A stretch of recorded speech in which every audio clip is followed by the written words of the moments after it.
Welcome, everybody. I would like to welcome you to our May Ice Age Floods Puget Lobe chapter meeting. And we have a special treat tonight. We have Dr. Gene Kiver presenting on the Grand Coulee system.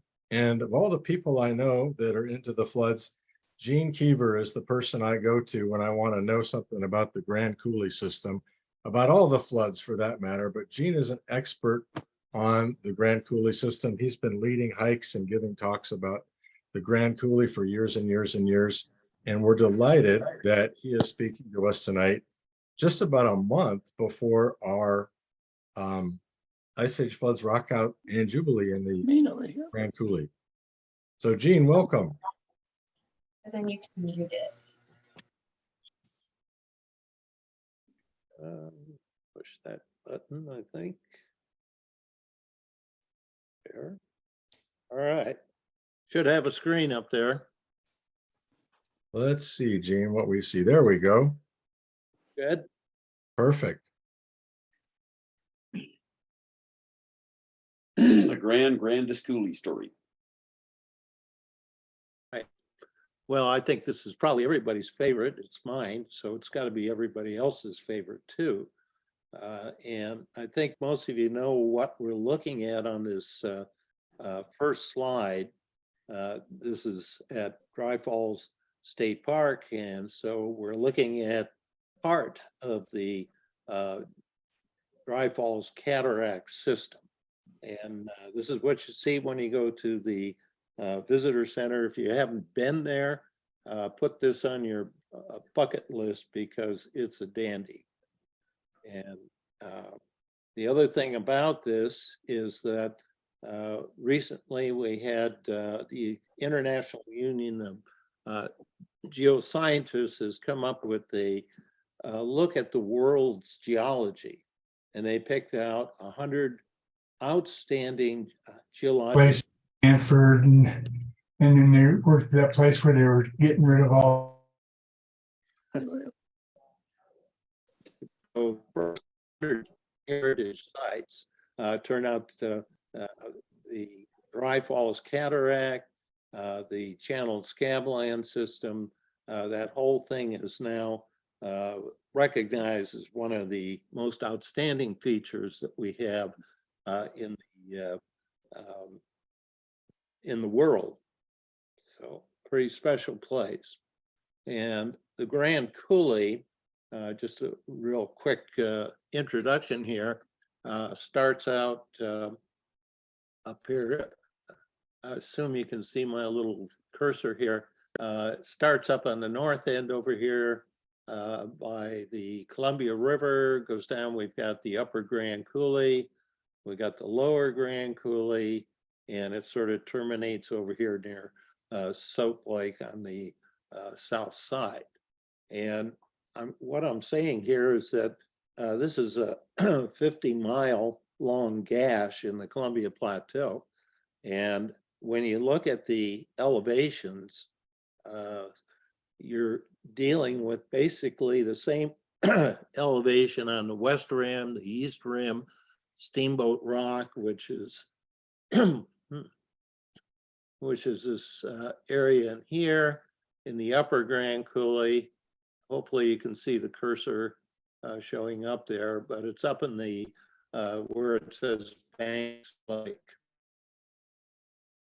Okay, so another aspect of this that's kind of very special is that this being 2023, we're looking at 100 years now of information coming about the Ice Age floods, Channel Scabland, and so forth. So Bretz's first paper was in 1923. So we got, I think those of you going on the Grand Coulee trip, I think Dale's gonna make a big cake and he's gonna put 100 candles in it. And so everybody's gonna be very happy. And another thing too, for those of you not familiar with some of the geography and so forth, that this whole system, of course, we're going to run a bunch of mega floods down through the system, and they're going to dump out into the Quincy Basin. So that's something to keep in mind, and we'll be coming back to that occasionally as we look at what's going on in the Grand Coulee system. So I thought I'd say a little bit about the Columbia River basalts, plate tectonics, and of course we got the Missoula floods, as we know, and this is tied in with the Pleistocene glaciation, and we've got the upper coulee, lower coulee, and then we'll sort of evacuate the system when we go on to the something called the Euphrates. Now there's lots of information out about. No, you I can't. said we have that book. Oh, Okay. I don't remember seeing that. Oh, don't bother now, Joey. What happened? I'm losing the sound. Oh, no, it says there's 62 people on. Where are the rest?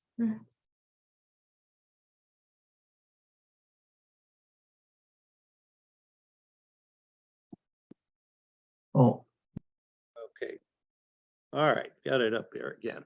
And so in addition to the Washington Rocks book, really the best, I hate to do that since I'm one of the authors, but the Northern Reaches of the Ice Age Floods, Bruce Bornstead and I have put that together, and there's a lot of details there on the Grand Coulee, and places to go see, places to hike. And so you may want to look into that if you don't already, not aware of it. And more recently, Bruce has come out with this wonderful book on the Ice Age floodscape of the Pacific Northwest. And this runs the whole gamut of everything that, all the way from glacial Lake Missoula on out through the 4-state area. And it's very, very nicely put together. And Bruce's photography is excellent. And now that he's got this friend with him, it's somebody called Drone. There are some incredible pictures that, you know, I just drool over every time I see him, because as a geomorphologist, I spent a lot of time climbing mountains, trying to get a view. Look at those moraines. I gotta show that. And so you're doing all kinds of crazy things to get that picture. And the drone has really becoming as handy as a rock hammer for a geologist. When you look at the state of Washington, we're pretty much a mountain state with a couple exceptions. And the biggest exception, of course, is the Columbia Plateau down there. And even on this small scale map here, you can see the Grand Coulee. It stands out. Remember, it's 50 miles long. So it's a big slot there, a big area that shows up quite well. Oops. And then we have to look at and consider, why is this thing so flat? And we have our first big flood that we have to worry about to kind of set the geologic scene. And that is, we've got lava lakes out there. And so we've got close to 300 lava flows that filled in the area between the mountains, giving us this nice flat. Another week before you're taking either of the other containers out. Okay, and so plate tectonics, as most of you are probably aware, we've got about a dozen or so plates that make up the crustal section of the Earth. And these plates are separate from each other. They move. They cause a lot of, well, they cause all the geologic changes and so forth taking place. Ties in with this. And volcanism, of course, is associated with this. And so we get divergent boundaries, like, for example, in the Mid-Atlantic Ridge system, where the plates have separated at that point, separating South America from Africa and North America from the Euro-Asian plate and so forth. And of course, a lot of the volcanic stuff that we see are at the convergent boundaries. These would be the subduction zones, the areas that are marked with the little teeth marks and so forth, including the small little minuscule plate here, but pretty important from our standpoint, is the Juan de Fuca plate that's sitting off here, and that movement of the plates sliding underneath North America creates our Cascade volcano system. And the third, another way of getting volcanism has to do with hotspot geology. And so in some places we have called a mantle plume. And so we have a very hot area that is down in the mantle, and that hot area comes up and is very persistent, does not seem to be moving very far, if at all. And some of the important places where hotspots are, of course, out here in the Pacific, Hawaii, and closer to home here, we have Yellowstone National Park. And let's see how that all ties in. So if you have a mantle plume, and that mantle plume, this hot, this heat that's rising up towards the surface, if you're in a situation where you have an oceanic plate above, particularly, the partial melting of the mantle rock is going to give you a basaltic type of magma. That magma comes up as it is today in the Big Island of Hawaii. And however, we've got the Pacific plate moving off to the northwest. So it just slides across. And as you get further away from the Big Island, the ages of the volcanoes and the ages of the islands increases. So you're up 5.6 million years here at Niihau. And as you get closer, of course, they get younger and younger. So that's sort of the model of what happens with these hotspot volcanoes. Now here in the northwest, we have our Columbia River basalt materials, and we also have the Yellowstone hotspot. And we've got the North American plate moving off to the southwest. And at one point, the area called the McDermott caldera 16, 17 million years ago we were located right next to the Yellowstone hotspot. Okay, and so as the ground above the mantle plume bulges up, it causes some stresses on the crust and sort of tears apart some of the crust, which creates fissures, and those fissures are the sources for the lavas that were coming out and filling up our Columbia Plateau system. And we're also located fairly close here to the boundary of the old North American plate and the terrains that have accreted in the last couple of 100 million years. So this may be somewhat of a weak zone to account for the system of thousands of these fissures developing, and of course molten material comes up in that material, in that those fissures, and we end up with dikes. And so we've got various dike swarms, and they go for, there's thousands of these things associated with the Columbia River basalts and the steams. Well, come on. Go back.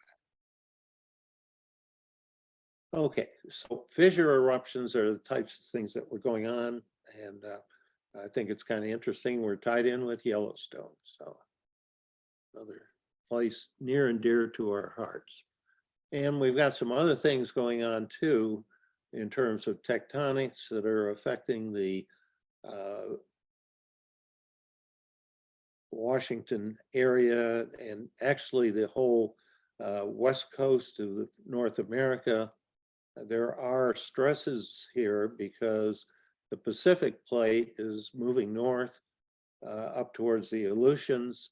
And in the process of doing this, it's sort of dragging the part of the Juan de Fuca plate, and it's also taking and moving the Oregon, Washington zone. And so what's happening is we have a clockwise rotation that's occurring in the state of Washington. And so you can see all these little arrows, and these are GPS stations. And so there's movement that takes place on a yearly basis, measured in millimeters. And you can see that the arrows are shorter towards the point of rotation, and they are longer as you get out.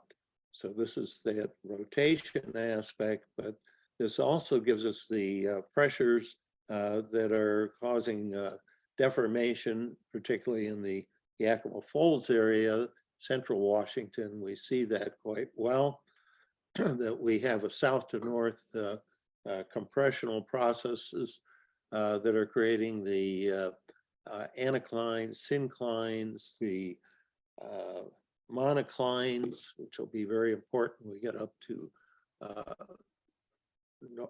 the Grand Coulee. And of course, we also have some basins that are forming. So there's broad warping that's taking place on the basalt surface. And so you have the Pasco Basin and other basins that are part of that system. And of course, you can see the effect of that if you take the drive from along the Yakima Canyon, from Ellensburg, Yakima, for example. You'll see some beautiful geology along that way. And you can see the uplifted fold here with the sort of gentler here on the south side, steeper on the north side, and oftentimes there's a thrust fault on that north flank. And of course, the other thing that we have are coulees. That's what we're going to be looking at tonight. But there's many different coulees, and some of the, I've picked out a few here that are quite outstanding. Coming out of the Quincy Basin, we've got water that's got to flow over the tops of the basalts, and then they're going to drop down into other areas, like the Columbia River is down here. And so, wow, stop it. touchy mouse here, I guess. Okay, so we've got Frenchman coulee, and so what we've got here is a steep drop off. And so when you have water that's coming down from a high surface to a lower surface, and it's coming on a steep drop off, it's cutting down vertically. And so there's more energy going into the vertical direction versus the horizontal direction. So what happens is this is perfect situation to create canyons, or what we call coulees. and further south, south of, if we go south of the the coulee, still in the Quincy Basin, we have the Potholes Cataract, and this is another one of Bruce's wonderful pictures. We have water that's coming into the Quincy Basin trying to escape, and it finds a way into the Columbia River, and it crashes over the this area, which sets up basically recessional cataracts. And so you end up with this very rugged topography that's part of the Potholes Cataract. Let's see. Okay. This first. And Palouse Canyon, another place where this same kind of scenario plays out. We've got water coming down the Cheney-Palouse Scabland Tract and dumping into the Palouse river system.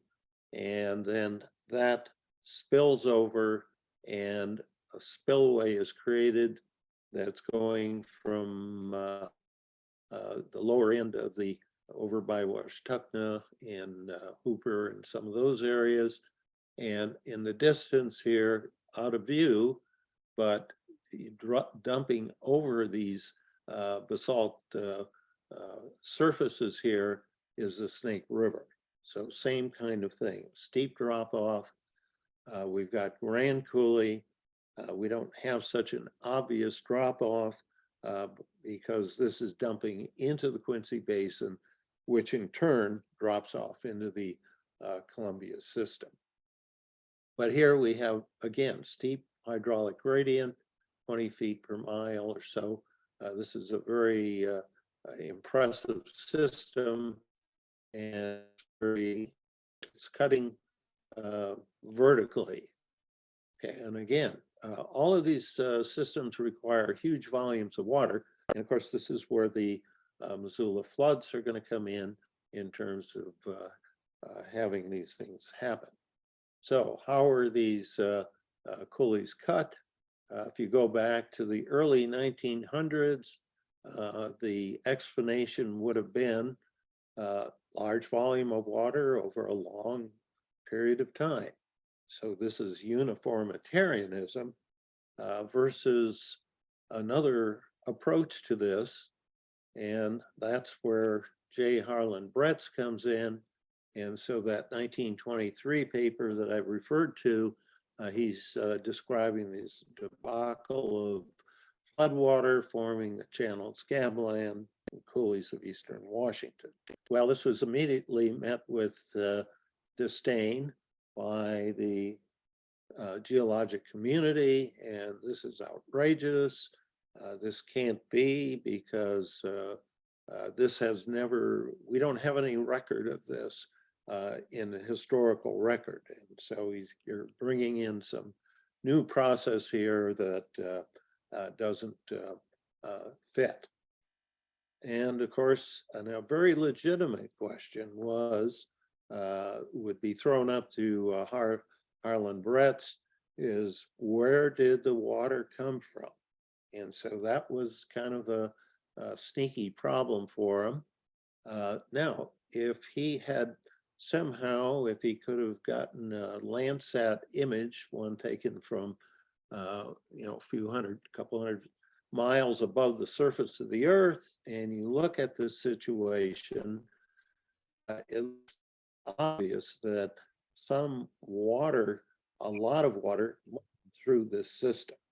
And so this is the channel scabland system, and Bretz didn't even have air photos.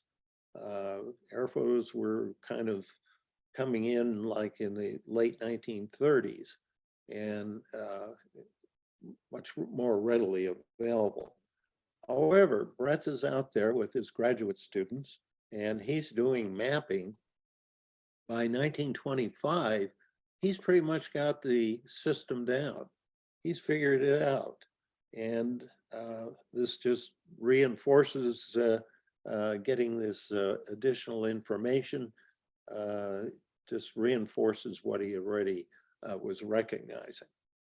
And so he recognized that all those channels seemed to lead back up north and east, and they ended up around the city of Spokane.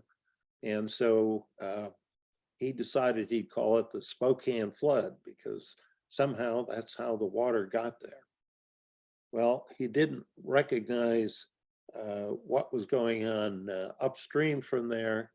And of course, it took another geologist, Joseph Pardee, working in the glacial Lake Missoula area to recognize that, hey, the Clark had to have some kind of ice dam in it or some kind of dam to allow a lake to form 4,200 feet elevation. So you get water level up to that, it puts about 2,000 feet of water against the ice dam. Now, a colleague and friend, actually we were graduate students together, Roy Breckenridge came along, and he worked for the survey, the Idaho Survey. In fact, he was a state geologist for a number of years. And so he concentrated on this area up here around Sandpoint and the Clark Fork River, mapping out the geology and particularly the glacial geology, which was one of his main interests. And then Bernie Lionsberger put together this nice little diagram that shows the Purcell Trench lobe coming down and going up the Clark Fork River and creating this ice dam. Now, when you think about, okay, the ice is about 4,000 feet thick in the Lake Pend Oreille area, and the water against this ice dam is about 2,000 feet. And so if you calculate all that out, that means you've got about 850 pounds per square inch against that ice dam. And so let's take, I don't know, 4 square inches. And so you've got like 1.5 tons.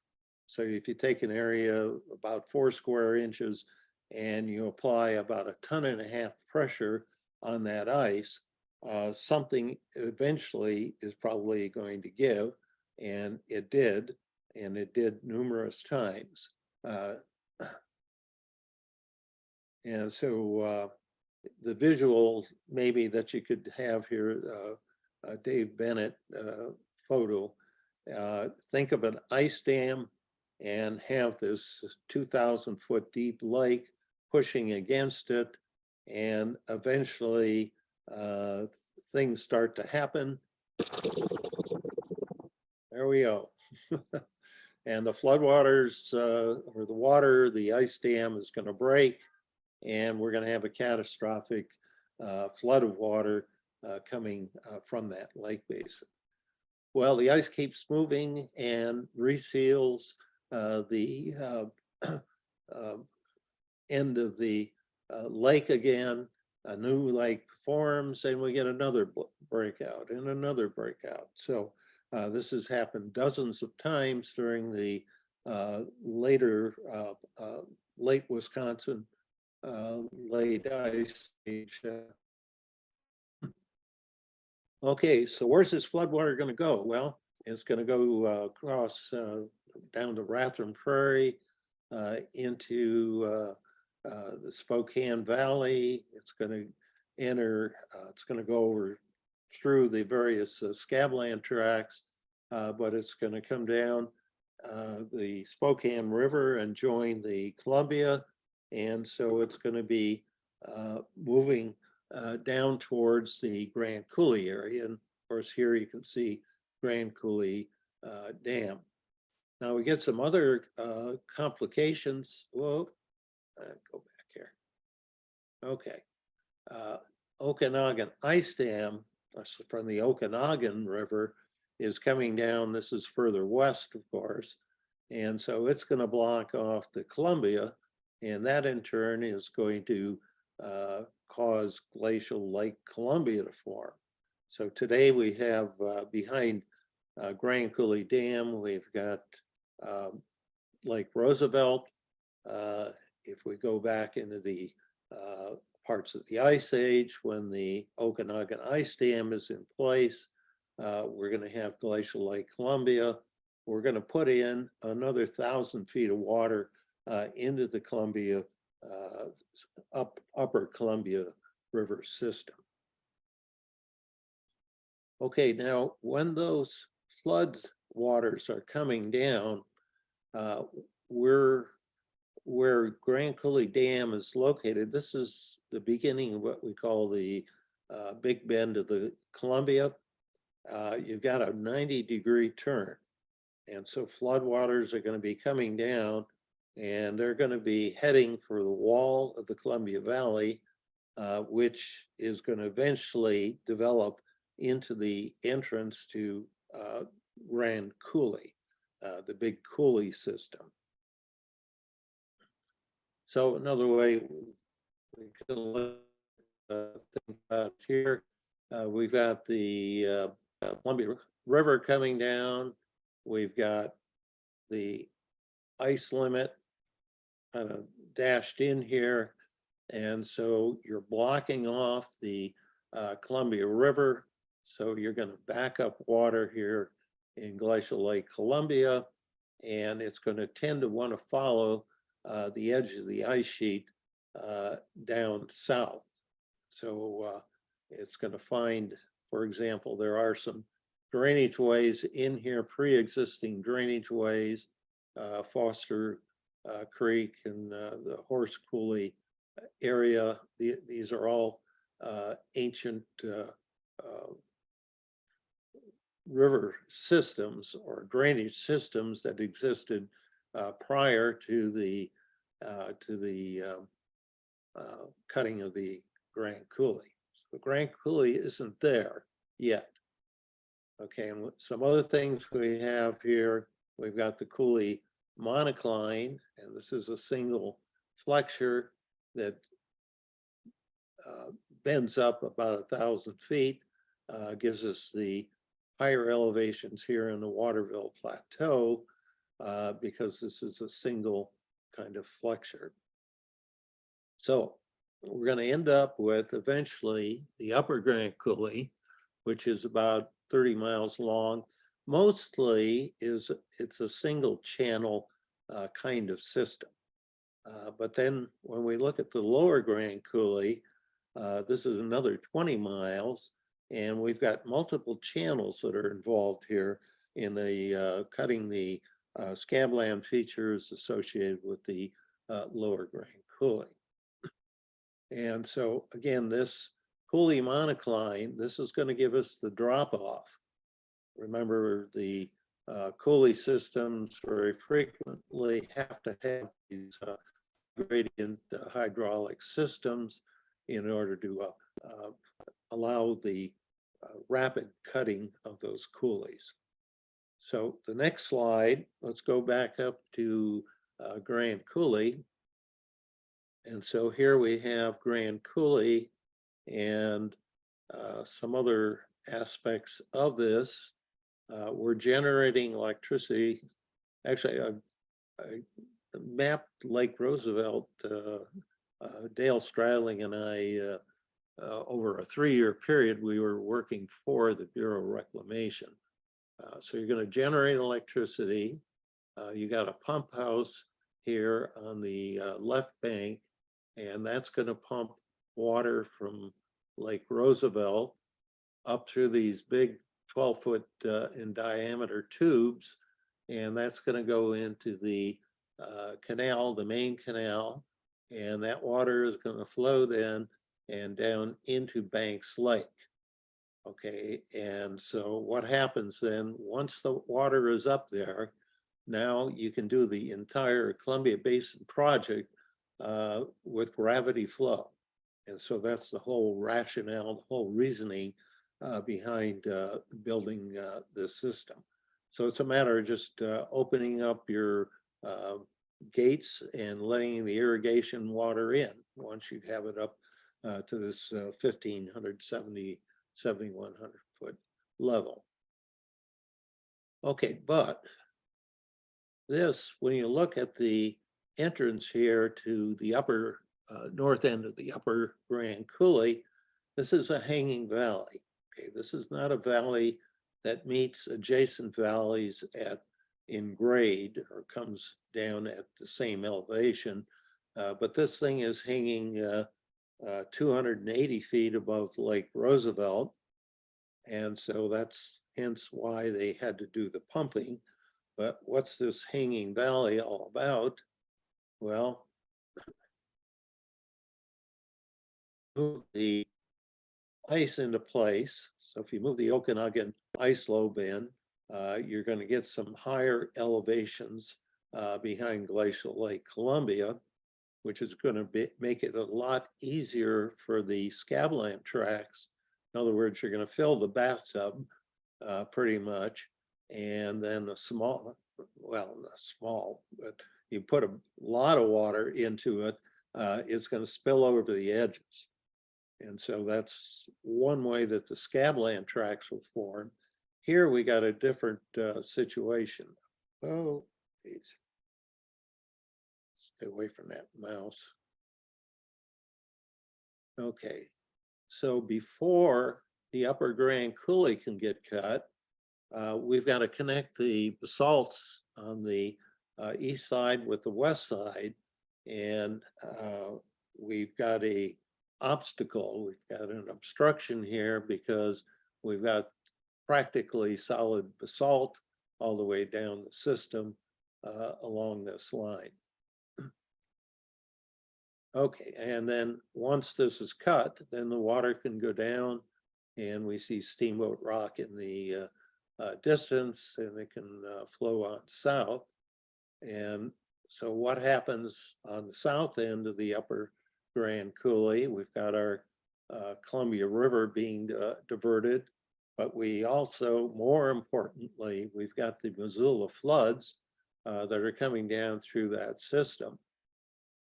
And on the lower end of the upper Grand Coulee, someday we will have a pull off here. I've talked to the State Department of the DOT about getting a pull off there. He said, "Sure, how much money you got? We'll study it." And so I talked in there. Very agreeable to something happening in the future. But someday you'll be able to pull off here and get up and look at some of those sloping basalt cliffs that you see over on the east side of the coulee. So you can see the individual lava flows. They're inclined or dipping off to the south. So if you have a monocline on that south end and you're going to drop a lot of water over the top of it, you're going to have a lot of erosional force, particularly with the Missoula floods coming down. You probably have more fracturing in the coulee monocline. So you're going to remove stuff pretty fast. And this is going to quickly get back to a system where you're looking at horizontal basalts. And so if you have something fairly resistant here in the layers of basalt and something that's not so resistant underneath, you're going to end up getting some undercutting, and you're going to be setting up a condition where you're going to generate a waterfall. Okay, so we're going to run the Missoula floodwater over that, erode those edges. And so this is the only one I could find that might show the kind of processes going on here. But the idea is that you got a plunge pool, and you're also undercutting the wall of the coulee as this cataract is receding. Okay, so this is the idea of the recessional cataract, and it's going to move all the way up the valley, and it's going to self-destruct when it gets to the Columbia River over on the north end of the Upper Grand Coulee. So the idea being then that once you start that waterfall going here at time 0, you get a certain amount of backward cutting, headward cutting. After a length of time, it looks more like this, and so forth as that process continues. And eventually you're going to reach the Columbia Valley Wall. Okay, so as we look kind of north here, we're looking up the Grand Coulee from Salishan Mesa. I've got a pictures almost the same, but I was standing somewhere over here taking the picture, and just getting that drone up in the air and looking just a little bit more gives you much better idea of what's going on. So you can see Steamboat Rock in the background. And so how did Steamboat Rock form? Okay, Brett's used the analogy of Niagara Falls, and it's a very good one in that the Niagara River comes down and you've got sort of a north fork and a south fork, so divides in two upstream. And so we've got a dual set of waterfalls here. And so we got the Canadian Falls and the American Falls, and this is in between area here. There's an actual goat island, and so Brett's used this as an analogy. And incidentally, he also pointed out that the falls here at Niagara is about 170 feet tall. We're talking about something closer to 400 feet, so almost, so at least twice as Steamboat Rock and Dry Falls are much higher.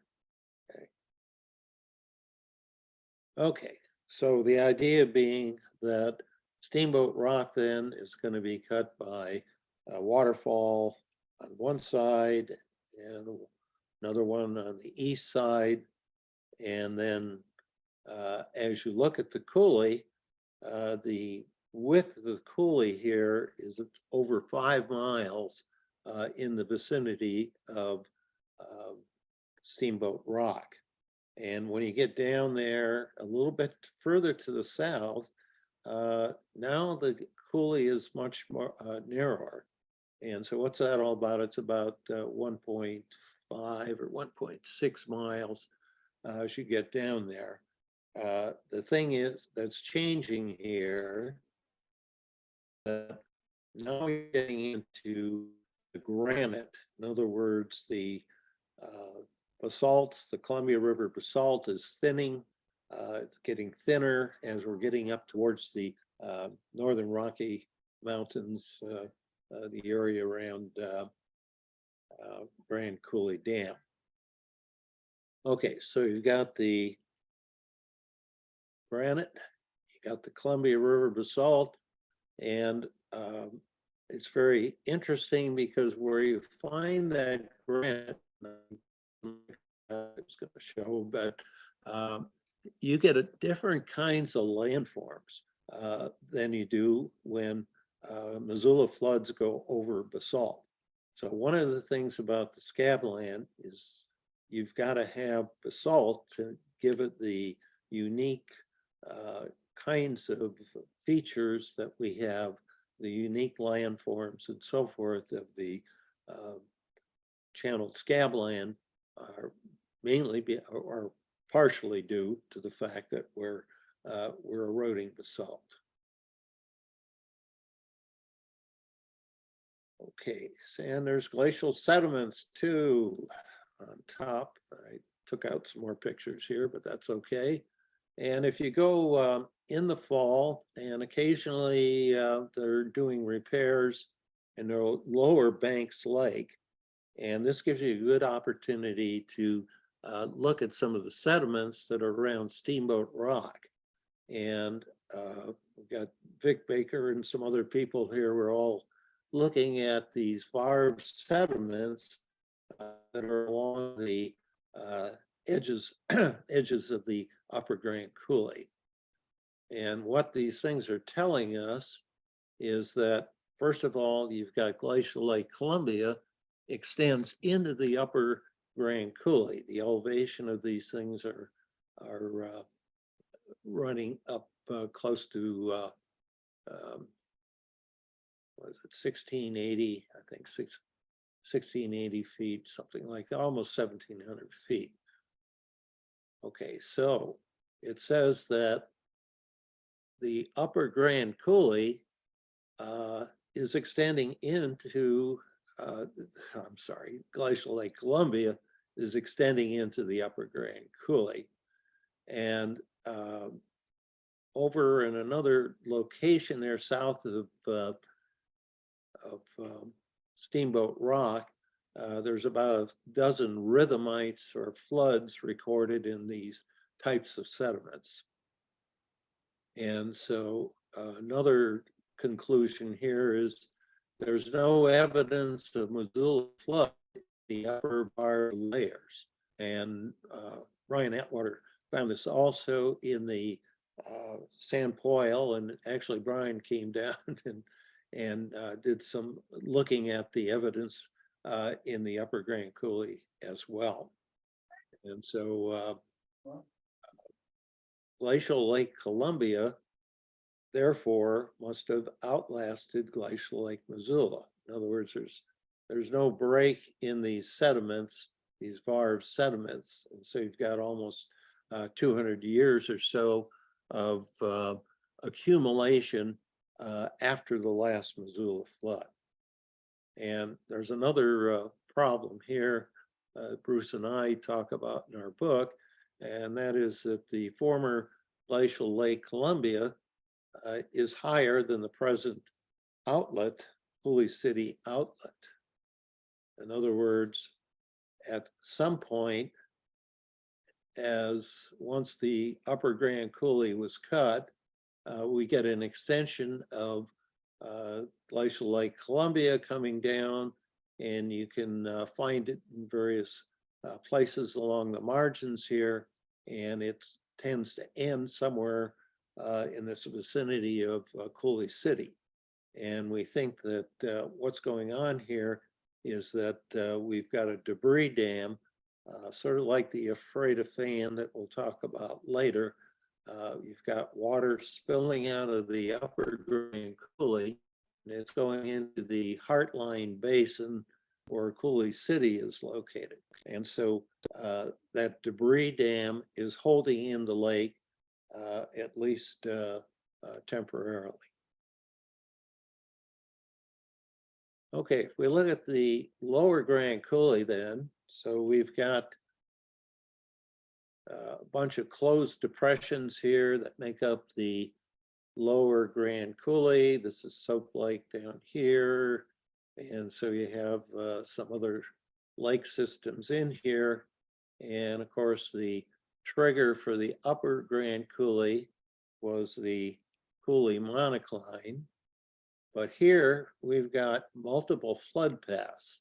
So we're not looking at a single coulee, although when you drive through there, you get the impression, oh yeah, I'm seeing everything there is to see.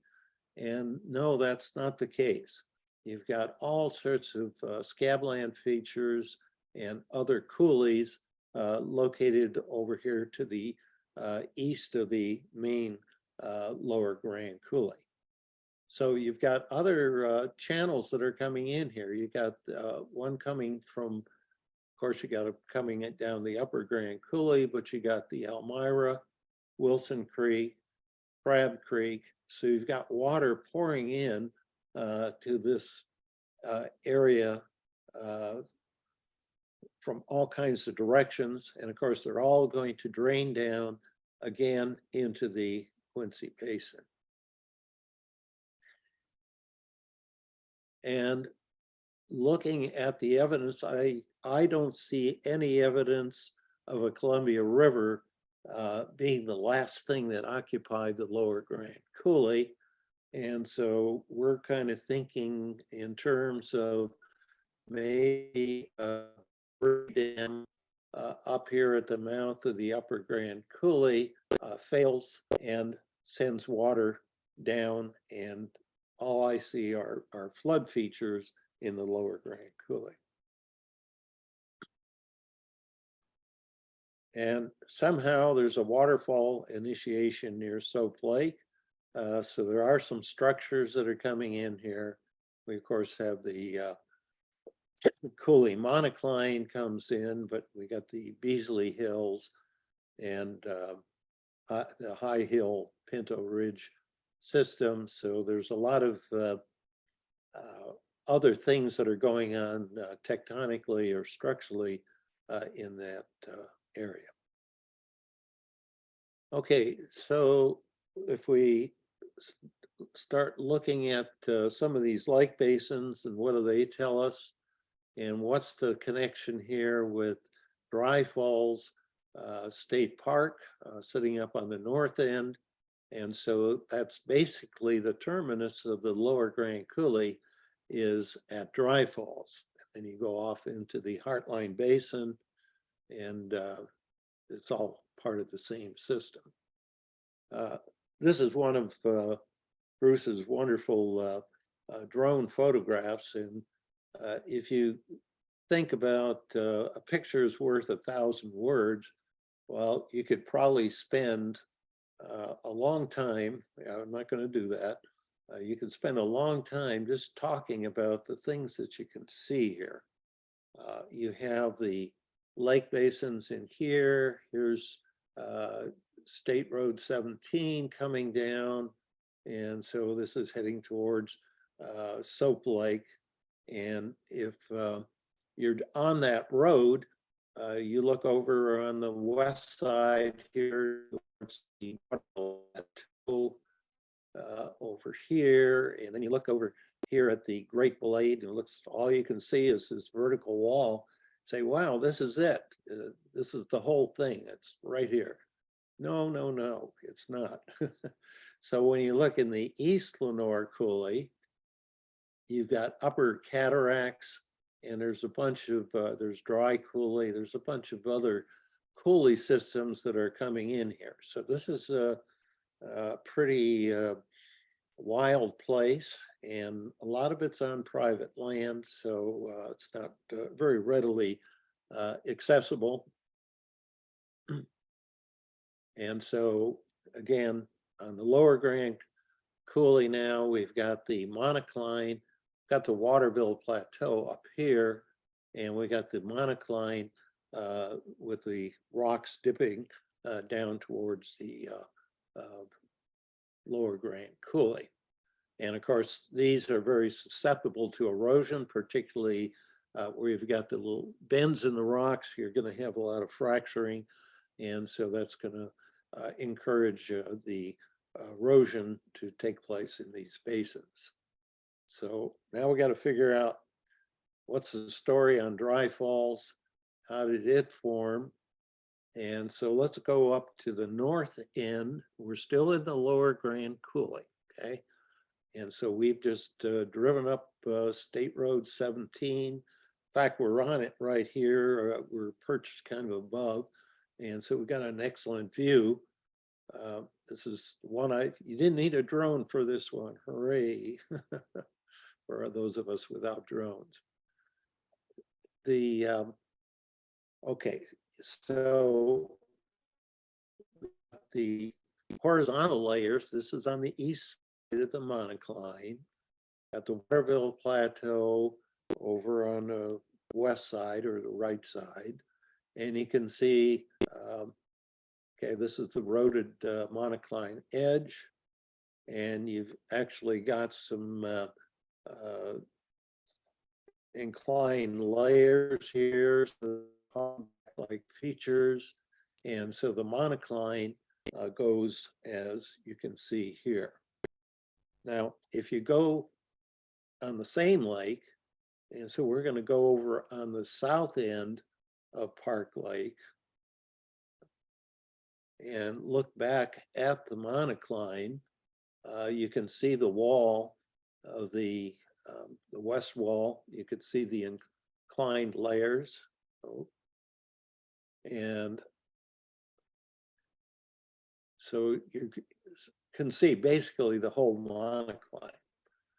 But notice that over on this east side, okay, the coulee trend is going off sort of to the northeast. And so this is going to lead us back to dry falls. So we got horizontal rocks. You're going to have some more resistant than others. You're going to have some lower resistant and so forth. And so the monocline axis goes off a little bit here to the northwest. So we're going to lose the influence of the monocline on the erosional processes within the coulee itself. And so that leads back up into the lower Grand Coulee here. And Dry Falls State Park again. And many of you have probably seen this, but it's worth kind of looking at again. Nick Zenter has this, has put together or has had this constructed. Really cool.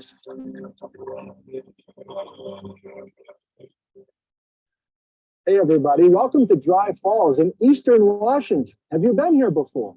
This place is a desert, and yet it's the premier spot to learn about the Ice Age floods, the Missoula floods that came across eastern Washington.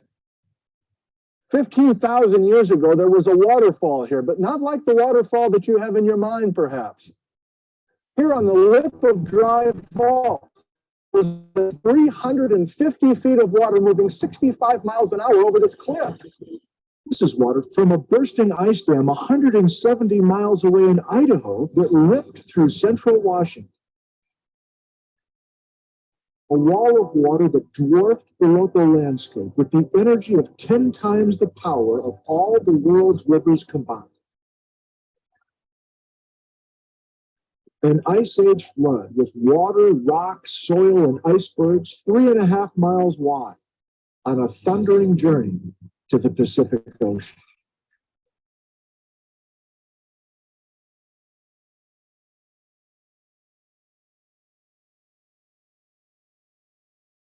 Yeah, isn't that great?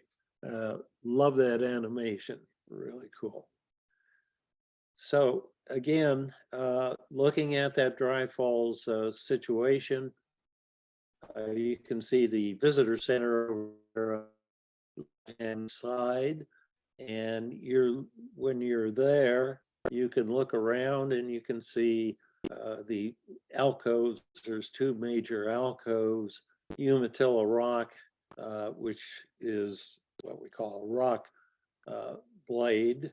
But what you don't see is that if you were to continue on across, you would get down into the deep lake coulee system, and then you'll get over to Castle Lake Cataract. So you've got about 4 or 5 miles. This is a huge, would be probably the world's largest waterfall.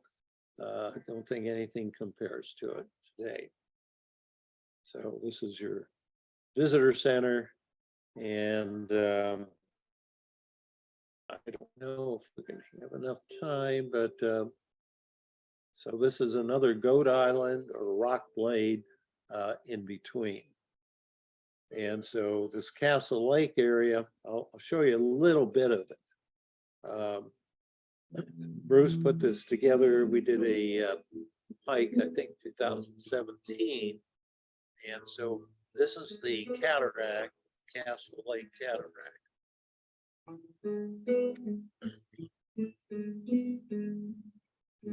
And this is a plunge pool lake. And you can look at the rugged scenery and topography created. It's just a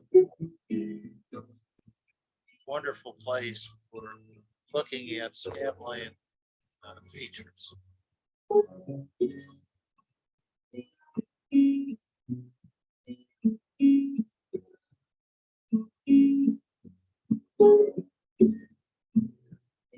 Notice, mainly I wanted you to see these potholes. I mean, there's no other process, maybe karst processes can form things that look like this, but as far as water erosion, the potholes are remarkable.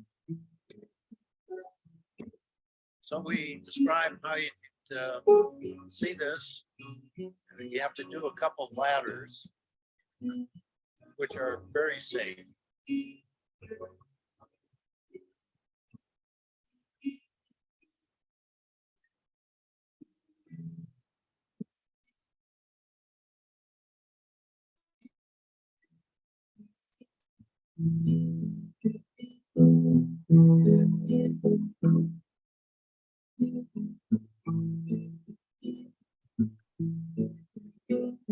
So all this waterfall coming down off of these cliffs at the same time dry falls and waterfalls were taking place.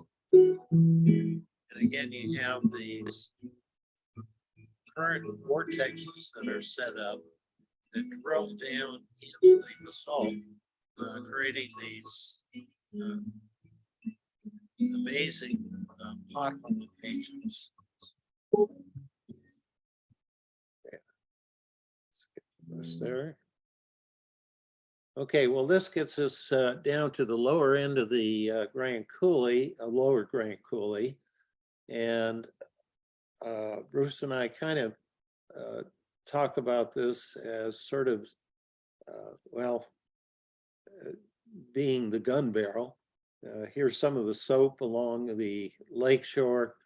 This is alkaline lakes, and so water crashing against rocks and so forth creates this soapy-like characteristic, and it limits what kind of life forms can live in that particular lake. And there appears to be, well, there's a deep hole, almost 100 feet. This is a bathymetric map of the lake itself. And so you've got a deep hole here that goes down, and there's some sort of a linear aspect to this that I think is probably a structural feature that probably is the origin of the initial waterfall, the initial drop off that's going to start the recessional cataract. And this lake is deep enough, it's a meromictic lake, meaning that the water never completely overturns.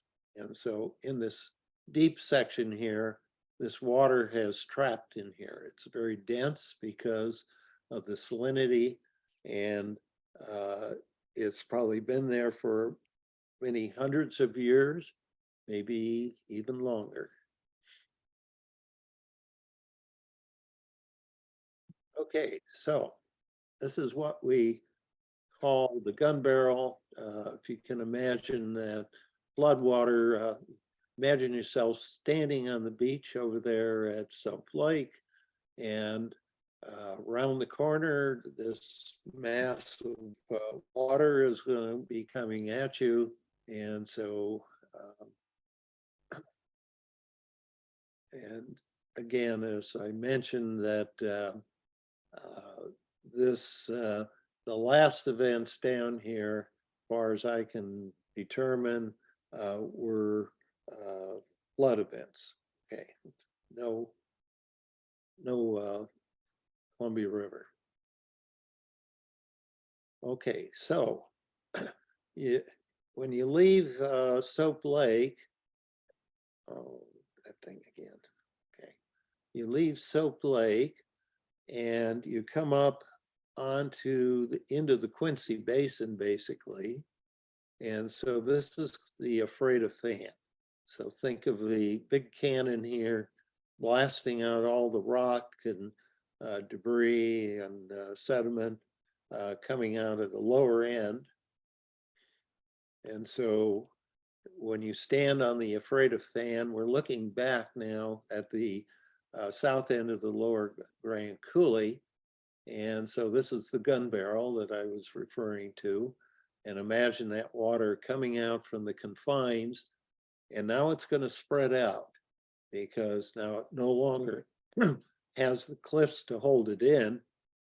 So it's going to want to go horizontal. The water is going to go horizontal. The capacity to carry rock materials. And again, there may be some icebergs involved here too that might have taken some of the bigger rocks. So this is the Ephrata fan, the head of it, an expansion bar. And so we're looking at an area that we're on a field trip with a geologist, Matt Golenbeck, and he's from JPL, Jet Propulsion Laboratory. And his project in the early 1980s was to explore this site. The reason being that NASA was going to be landing a Mars rover. And I can't get sound and it's almost over. But he's. And so the mechanism as to how this rover gets landed on Mars, and again, the picking of the landing site was on a site very similar to the Ephrata fan. And it says that there are big floods that occurred early in the history of Mars. The idea was to get this rover there where it could look at many rocks, not just a couple. And so that was the what they were planning on doing. And the landing itself, it's hard to describe. I got a video, I don't know if maybe too long to show it, but well, let's give it a try anyways. So the Ephrata fan is basically an analog for the landing site in the early 1983. Very high. Let guys go. Hydraulics go. Pressurized vehicle box tank. Pressurizing. SSC hydraulic pump control on. On. CLCDR pad B deck flush on. On. T-minus 10, 9, 8, 7, 6, 5, 4, 3, 2, ignition, and liftoff of the Delta II rocket with the Mars Exploration Rover.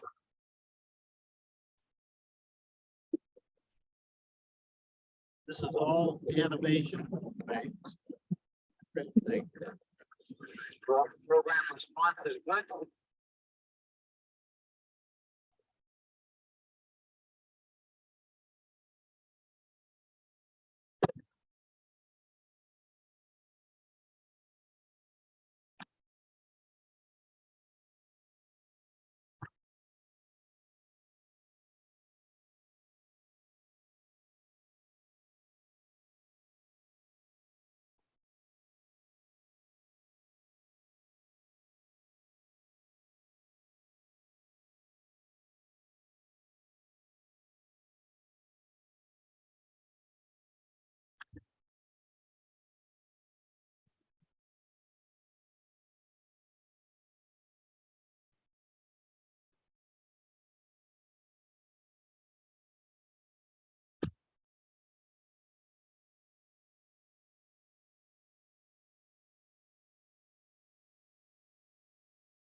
Okay, I want to save a little bit of time here. So the main thing I wanted you to see there was the manner in which the landing took place.